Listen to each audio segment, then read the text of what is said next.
आप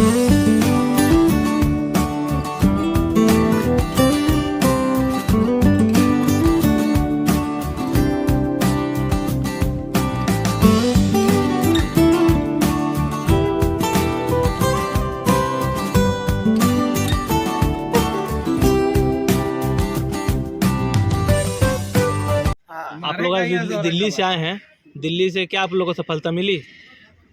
देखिए, हम तो दिल्ली दौरे पे थे 1 हफ्ता का, और दिल्ली दौरे के बीच में सफलता तो क्या होता है कि सबसे पहले फर्स्ट ऑफ ऑल कि हम दिल्ली जाके अपना मांग को जितने भी केंद्रीय मंत्री हैं भारत सरकार के, उनके कार्यालय में हमने मांग पत्र को सौंपा। और संसद भवन बंद होने के कारण मामला सदन में नहीं उठ सका, क्योंकि एकाएक जो है संसद जो है बंद हो चुका था पहुंचते हमारा। तो मैंने सभी मंत्री का कार्यालय में जाके ज्ञापन सौंपा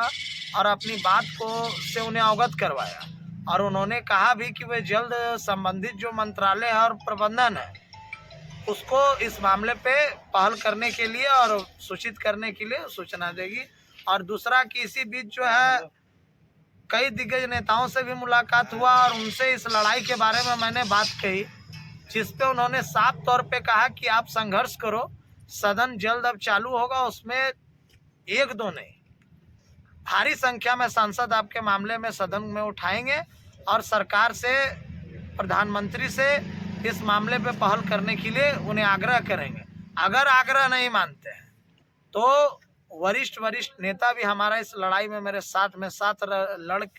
मिल के इस लड़ाई को जिताने का काम करेगा, चाहे जितना दिन लग जाए। और उसी बीच हम लोग राष्ट्रपति जी को भी, मैडम को हम लोग लेटर हम लोग सौंपे, उपराष्ट्रपति जी को सौंपे, तमाम केंद्रीय मंत्री को सौंपे। इसी बीच हम लोग कांग्रेस के भी जो है स्टैंडिंग कमेटी के सदस्य जो है इमरान प्रताप गढ़ी जी से भी मिले, फिर आपका सैयद साहब से भी हम लोग मिले जो कर्नाटक के राज्यसभा सांसद हैं। इमरान साहब जो है आपका प्रतापगढ़ के राज्यसभा सांसद हैं और बढ़िया वक्ता हैं। उन्होंने भी हमें आश्वासन दिया कि वो जल्द धनबाद भी आएंगे और हमारा मामला पे साथ मिल के लड़ाई को लड़ेंगे और जीत दिलाने में पूरा उनका सहयोग भी रहेगा। और वरुण गांधी जी के तरफ से भी आश्वासन हमको मिला है कि सदन खुलने के बाद वो जल्द मंत्रालय में बात करेंगे। चिराग जी के भी तरफ से मिला है कि वो सदन खुलने के बाद या कोयला मंत्री के आने के बाद वरुण जी, चिराग जी और तमाम वरिष्ठ नेता जो है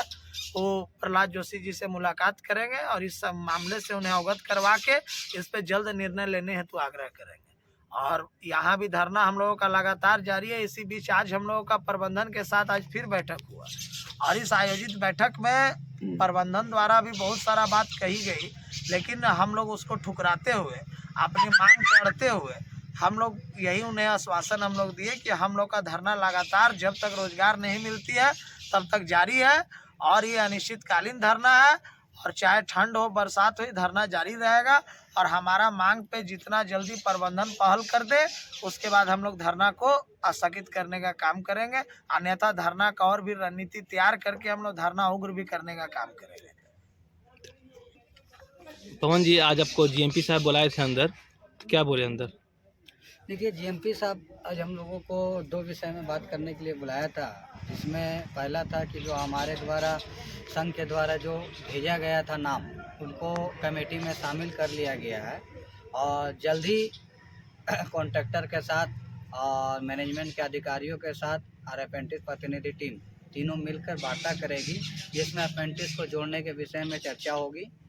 दूसरा बात था कि मैनेजमेंट की तरफ से ये शिकायत आ रही है कि लड़के लोग इधर उधर धरना में ना रह के रह रहे हैं,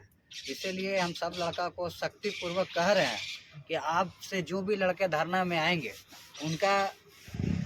गाड़ी लगाने के बाद उनका अगर रहना है तो पंडाल में ही रहे, अन्यथा वो घर चले जाए, क्योंकि ये मैनेजमेंट की तरफ से आज हम लोग को बोल दिया गया है। क्योंकि इस तरह से अगर कोई भी अभद्र व्यवहार करता है तो उससे हमारा धरना में आँच आ सकता है। इसलिए आपका जो भी बात होगा, जो भी आपका मसला है, वो आप आके पंडाल में ही बैठ के हम लोगों के बीच रखने का काम करें।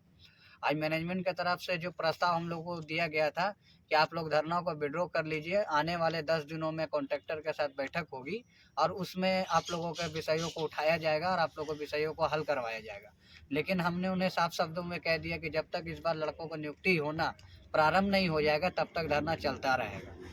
बस यही सब बात मैनेजमेंट के बीच हुआ था। मैनेजमेंट ने हम लोगों को ये भी कहा कि आप एक दिन का समय ले लीजिए लड़कों लोग के बीच में,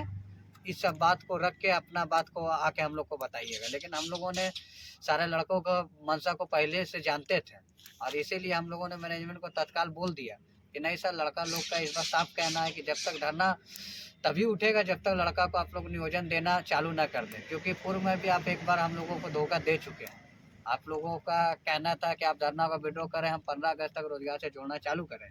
लेकिन आपने वो अगर वादा पूरा किया होता तो आज हमारे अप्रेंटिस भाई पुनः धरना में नहीं रहते। इसलिए हम आपको बहुत याचना की है और बहुत तरह से आपसे रिक्वेस्ट की है, लेकिन अब हम आपसे एक ही बात बोल रहे हैं कि आप दो तभी उठेगा धरना। जब तक आप देना चालू नहीं करेंगे तब तक धरना उठा के हमारे अप्रेंटिस लोगों को फिर से छलावा करवा के आप,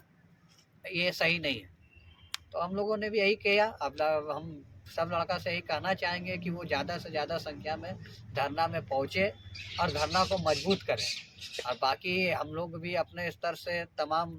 जितने भी वरिष्ठ नेतागण हैं उनसे संपर्क साध रहे हैं और इस मामला को जो सीएमडी किया है हमारे साथ धोखाबाजी, उसको शिकायत कर रहा है। जल्दी हम लोग को सफलता मिलेगा, लेकिन आप लोग भी पर डे या धरना में उपस्थित होइए, क्योंकि हम लोग जो लड़ाई लड़ रहे हैं उसका पहला जो सूची है वो है हमारे धरना वाला लड़का, जो हमारे साथ धरना में रह रहे हैं, जो हमारे साथ धरना में एकजुट होके लड़ रहे हैं, उन्हीं को हम लोग पहले बोल रहे हैं कि इन लोगों को रोजगार दिया जाए। उसके बाद हम लोग दूसरा मांग पे आ रहे हैं, लेकिन जब तक आप लोग पूरा सहयोग नहीं कीजिएगा तब तक हम लोग ये लड़ाई जीत नहीं पाएंगे। और हम लोग जीतेंगे, बस आप लोग इतना सब्र किए हैं, उधर 2 महीना सब्र किए, इधर 4 महीना से सब्र किए, तो आप थोड़ा सा और सब्र कीजिए। हमको जहाँ तक उम्मीद है कि जल्दी ही मैनेजमेंट हम लोग के सामने घुटना टेकेगा और लड़का को रोजगार देना चालू करेगा। बस, धन्यवाद।